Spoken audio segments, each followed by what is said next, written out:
Hello students, welcome to R M English classes. आइए आज translation में हम पास्ट परफेक्ट टेंस का अध्ययन करते हैं।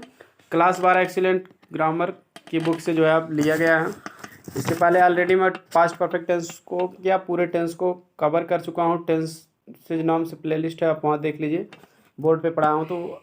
लेकिन यहाँ आपको केवल मैं मेन पॉइंट बताऊँगा, उसके बाद एक्सरसाइज की प्रैक्टिस कराने के लिए आपको आगे एक्सरसाइज तुरंत बताऊँगा, तो इसलिए आप यहाँ से भी देख के अपनी जानकारी कंफर्म कर सकते हैं। तो चलिए देख लेते हैं पास्ट परफेक्ट टेंस। इस टेंस के वाक्यों के अंत में जैसे चुका था, चुकी थी, चुके थे, या था, ये थे आदि शब्द आते, इसकी पहचान हो गई। और इसकी पहचान में आपको ध्यान देना कि इस टेंस के वाक्यों में भूतकाल में किसी कार्य का निश्चित अवधि से पहले समाप्त हो जाना पाया जाता है, अथवा दो कार्य भूतकाल में समाप्त होते हैं, एक पहले और दूसरा बाद में। यानी भूतकाल में दो कार्य होते हैं, एक पहले समाप्त होता है, एक बाद में। तो अब पहले के लिए अलग रूल है, हाइड प्लस थर्ड फॉर्म लिखा जाएगा। शुरुआत में subject plus hide plus third form, और बाद में पास्ट इंडेफिनिट रहेगा फॉर्मेटिव तो सेकंड फॉर्म नेट। और उसके बाद अगर नेगेटिव रहेगा तो हाइड के साथ नॉट लगेगा, तब उधर वर्ब की सेकंड फॉर्म लगेगा, या तो डिड साथ नॉट लगेगा तो उधर हाइड के साथ थर्ड फॉर्म लगेगा। यानी कि दोनों कार्य नेगेटिव में नहीं हो सकते हैं, एक ही कार्य में नेगेटिव में भी रहेगा तो होगा। ये सब बातें जो है बारीकी से समझते हैं। देखिए, पहचान हो गई, चुका था, चुकी थी, चुके थे। और इसकी आप सहायक क्रिया देख लेंगे कि एक वचन और बहुवचन कर्ता सभी के साथ हाइड लगाते हैं। हाइड एक ही सहायक क्रिया है, उस और वर्ब की थर्ड फॉर्म लगाते हैं। रूल नंबर 2 हमारा कह रहा है जिन वाक्यों में दो कार्य भूतकाल में पाए जाएं उनमें जो काम पहले समाप्त हो चुका हो उसको पास्ट परफेक्ट टेंस में, अर्थात कर्ता फिर हैड इसके बाद वर्ब की थर्ड फॉर्म लिखते हैं। और जो कार्य बाद में हुआ उसको सिंपल पास्ट में लिखते हैं। सिंपल पास्ट मतलब पास्ट इंडेफिनिट टेंस, अर्थात सबसे पहले कर्ता और फिर वर्ब की सेकंड फॉर्म लिखते हैं। कुल मिला के इतना जान लीजिए कि अगर पहले शब्द आएगा वाक्य में तो सबसे पहले पास्ट परफेक्ट टेंस में लिखा जाएगा, उसके बाद पास्ट इंडेफिनिट टेंस में लिखा जाएगा। अगर बाद शब्द आ जाएगा, ठीक है, तो बाद वाला काम पहले लिखा जाएगा, तो इसलिए पास्ट इंडेफिनिट टेंस में वर्ब की सेकंड फॉर्म आ जाएगी, फिर हैड प्लस थर्ड फॉर्म उधर चला जाएगा। ठीक है, कुल मिला के ये है कि बाद में जो काम समाप्त होता है उसको पास्ट इंडेफिनिट में, जो पहले होता पास्ट परफेक्ट में लिखा जाता है। चलिए एक दो तीन उदाहरण देख लेते हैं इस पर आधारित। वर्षा होने से पहले हम घर पहुंच चुके थे, तो we had reached home before it rained. तो देखिए आगे आपका जो है अगला रूल है, सॉरी अगला एग्जाम्पल है। तो पहले तो आपको जान के वी हैड रीच्ड होम, ये पास्ट परफेक्ट में लिखिए, बिफोर पहले कहेंगे, फिर अगला सब्जेक्ट इट रेन्ड, वर्षा कहेंगे जी। वर्षा गर्मी मौसम समय दूरी बताने के लिए इट लग जाते हैं। मेरे स्टेशन पहुंचने से पहले गाड़ी छूट चुकी थी, तो हो जाएगा द ट्रेन हैड स्टार्टेड। छूट चुकी मतलब वही चल चुकी थी, चलना शुरू की थी। बिफोर माने पहले कहेंगे आई रीच्ड द स्टेशन, मेरे स्टेशन पहुंचने के। मतलब इस वाक्य में दो वाक्य लगाएंगे तो मैं स्टेशन पहुंचा, गाड़ी छूट चुकी थी, ये इस तरह से वाक्य बनेगा। तो द ट्रेन हैड स्टार्टेड, गाड़ी छूट चुकी थी, before I reached the station. अगला है सोने से पहले वह अपनी किताब पढ़ चुकी थी। She had read her book, वो अपनी किताब पढ़ चुकी थी, बिफोर सी स्लेप्ट, इससे पहले कि वह सोए, यानी सोने से पहले। देखिए किताब भी वही लड़की पढ़ रही, वही सो भी रहे, तो इसलिए दोनों जगह सब्जेक्ट सी लिखा जाएगा कि बिफोर के बाद सब्जेक्ट की जरूरत है ना। तो she had read her book, she had slept, she before she slept, वही सोई है वही किताब पढ़ी, तो इसलिए सी दोनों जगह रहेगा। वह अपना पाठ याद, अगला देखिए बाद वाला है तो पहले रूल पढ़ लेते हैं। रूल नंबर 2 कह रहे हैं, ये तो हो गया। और तीसरा, वाक्यों में बाद या पश्चात शब्द का प्रयोग होने पर, यानी कि जो बाद पश्चात आएगा तो उसका रूल क्या है। बाद में होने वाले कार्य प्रधान उपवाक्य यानी प्रिंसिपल क्लास होगा।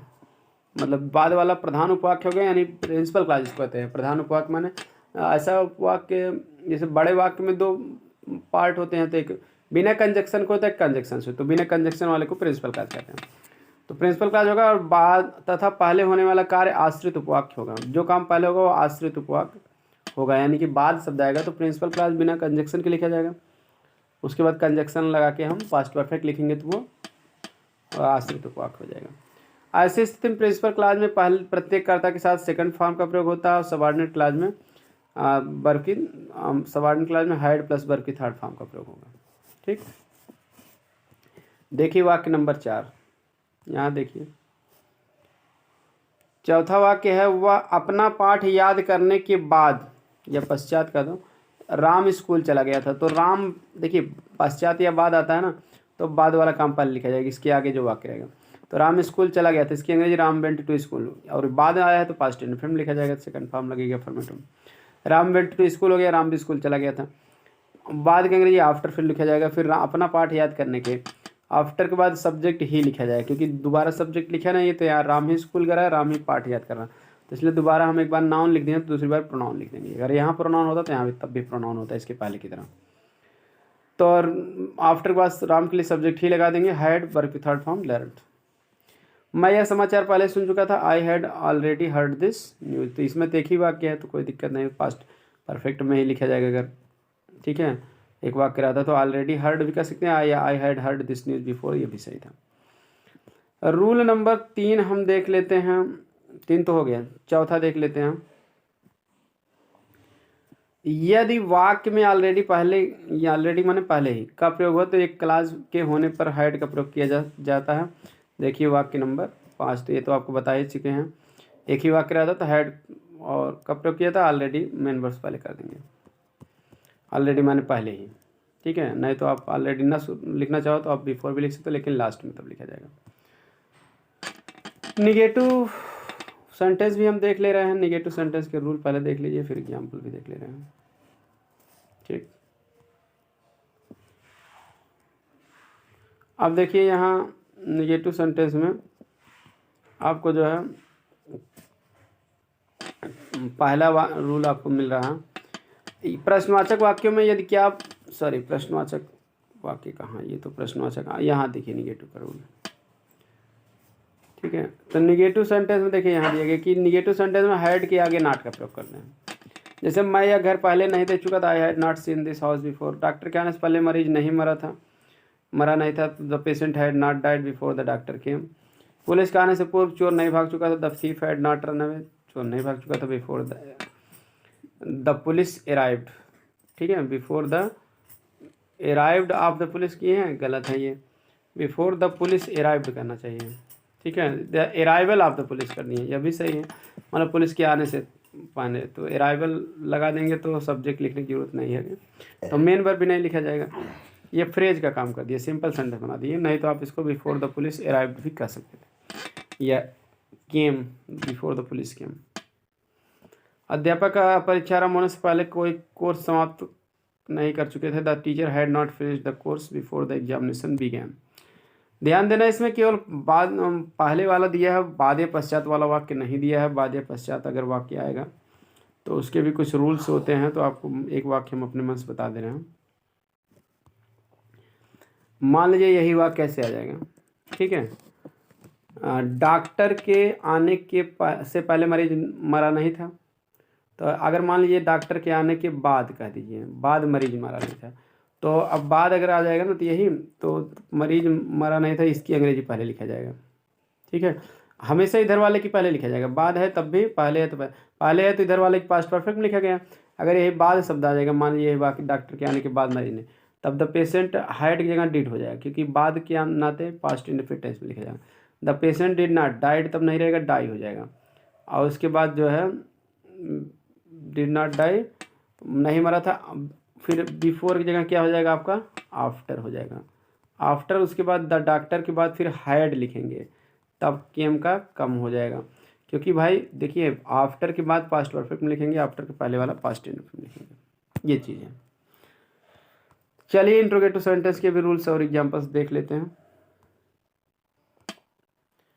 पहला है देखिए प्रश्नवाचक वाक्यों में यदि क्या वाक्य सबसे पहले आया तो हैड को सब्जेक्ट से पहले लिखते हैं, ऐसे वाक्यों में व्हाट का प्रयोग नहीं करना है। जैसे वाक्य 1 2 3 देख लीजिए, तो 1 2 3 यहाँ देखिए, क्या मेरे स्कूल पहुँचने से पहले घंटा बज चुका था, तो हैड क्या कि अंग्रेजी हैड लिखा जाएगा। द बेल रंग before I reached the school, तो पहले शब्द आया तो पास्ट परफेक्ट वाला पहले लिखा जाएगा, तो हैड ही रहेगा सबसे पहले, क्योंकि सभी में पहले शब्द आया तो हैड सब शुरुआत में हो गया। अगर बाद शब्द आता तो डिड वाला पोर्शन पहले लिखा जाता। निगेटिव का पूरा रूल रहेगा, डिड रहेगा, फिर सब्जेक्ट, फिर नॉट वर्ब, नॉट रहेगा तो नॉट, नहीं तो वर्ब फर्स्ट फॉर्म, फिर तब बिफोर, तब subject, had, verb third form, ये रहेगा। तो हैड वाला तो आपको 3 वाक्य पहले दूसरा तीसरा देखिए सब में दिया हैड। क्या सूर्य के निकलने से पहले वे चाय पी चुके थे, had they taken tea before the sun rose. क्या बस छूटने से पहले हम बस स्टॉप नहीं पहुंच गए थे, had we not reach the bus stand before the bus started. हाँ, तो दूसरा रूल देख लेते हैं। अगर वाक्य के बीच में प्रश्नसूचक शब्द हो तो अनुवाद करते समय उसकी अंग्रेजी सबसे पहले आती है, फिर हैड आता है, फिर वर्ब की थर्ड फॉर्म लिखते हैं। देखिए वाक्य नंबर 6 में देखिए है कि मेरे सोने से पहले तुम पत्र क्यों लिख चुके थे, why had you written the letter before I slept. तो ये हो गया सेकंड टाइप है, तो क्वेश्चन वर्ड वाले हो जाएगा। अगला है कह रहे हैं कि कितना, कितने, कितना, कौन सा, किसको आदि प्रश्नवाचक वाक्यों के साथ उनसे संबंध रखने वाले नाउन भी आते हैं। वाक्य नंबर 4 और 5। सूर्य छिपने से पहले कितने बच्चे सो चुके थे, how many children had slept before the sunset. अब यहाँ क्या है कि कितने बच्चे, तो कितने के साथ बच्चे भी जुड़े हैं, तो हाउ मेनी के साथ नाउन जरूर आता है। 5वां में भी देखिए हमारे आने से पहले लड़की कौन सा गाना गा चुकी थी, तो कौन सा गाना, ये पूरा प्रश्नवाचक बन जाएगा। जैसे यहाँ कितने बच्चे, तो विच सॉन्ग मैंने कौन सा गाना, हैड दैट गर्ल संग, वह लड़की गा चुकी थी बिफोर वी केम, हमारे आने से पहले। अगला है, अगर वाक्य के बीच में प्रश्नसूचक शब्द हो तो अनुवाद करते समय उसकी अंग्रेजी सबसे पहले आती है, और फिर हैड आता है, फिर कर्ता और वर्ब की थर्ड फॉर्म आती है। वाक्य नंबर 6। मेरे सोने से पहले तुम पत्र क्यों लिख चुके थे, why had you written the letter before I slept.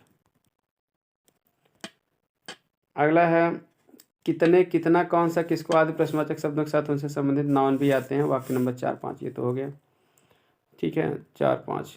अगला है नियम नंबर 4, इंट्रोगेटिव निगेटिव में सब्जेक्ट के बाद नॉट लगा देते हैं। वाक्य नंबर 3 देख लीजिए, क्या बस छूटने से पहले हम बस स्टॉप नहीं पहुंच चुके थे, had we not reach the bus stop before the bus started. प्रश्नवाचक वाक्यों के अंत में प्रश्नसूचक चिन्ह जरूर लगा देते हैं।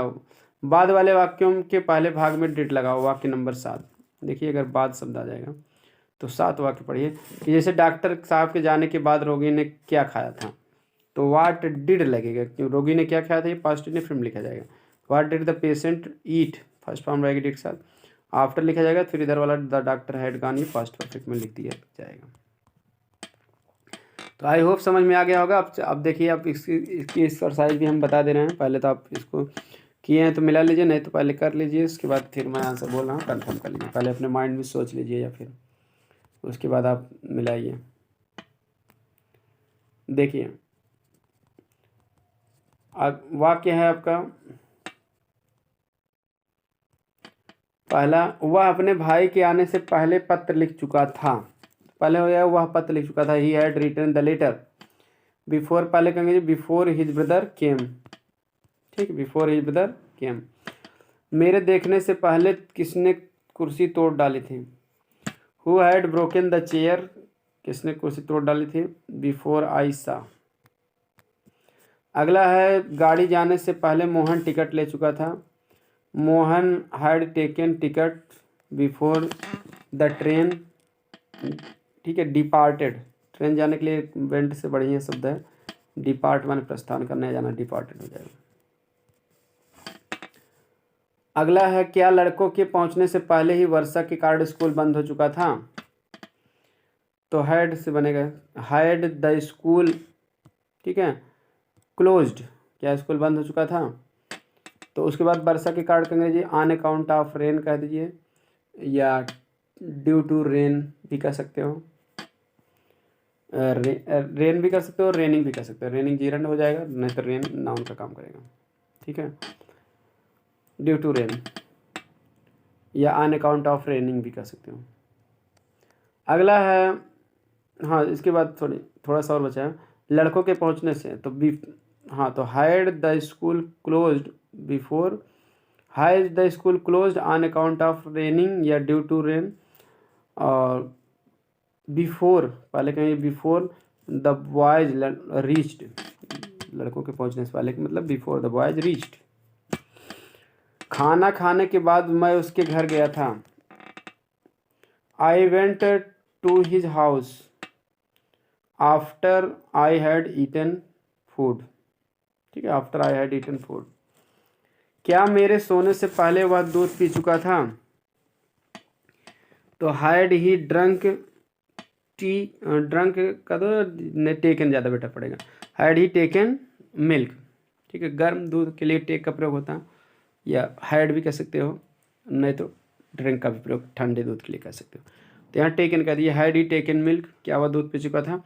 बिफोर आई स्लेप्ट, मेरे सोने से पहले। हमारे आने से पहले वह कानपुर नहीं जा चुका था। He had not gone to Kanpur before we came, before we came. क्या हमारे आने से पहले नौकर दरवाज़ा बंद नहीं कर चुका था? Had the servant not closed the door, या शट द डोर कह दीजिए, had the servant not shut the door.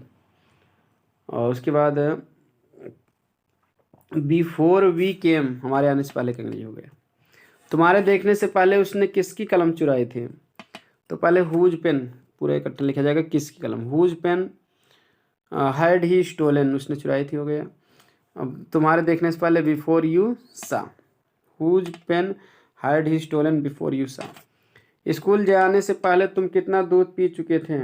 How much milk had you drunk, या had you taken before you went to school, ठीक है। How much milk had you taken, तुम कितना दूध पी चुके थे before you went to school, ठीक है, स्कूल जाने से पहले। तो इसमें सब्जेक्ट भाई दूध भी तुम भी पी रहे हो, स्कूल भी तुम भी जा रहे हो, तो यू ही सब्जेक्ट रहेगा दोनों जगह। घर जाने के बाद तुमने क्या किया था? वाट डिड यू डू, तुमने क्या किया था, ये पास्ट इंडेफिनिट बनेगा। After you had gone home, after के बाद फिर यू लगा देंगे कि तुमने क्या किया था, तुम्हें घर जा रहे हो, तुमने क्या किया था, दोनों जगह सब्जेक्ट यू ही है, तो एक तुमने कॉमन लिया गया है। तो what did you do after you had gone home, इस तरह से हो जाएगा।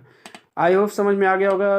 इसके बाद आपको फ्यूचर परफेक्ट टेंस और बाकी परफेक्ट कंटीन्यूअस टेंस भी फटाफट बता दिए जाएंगे।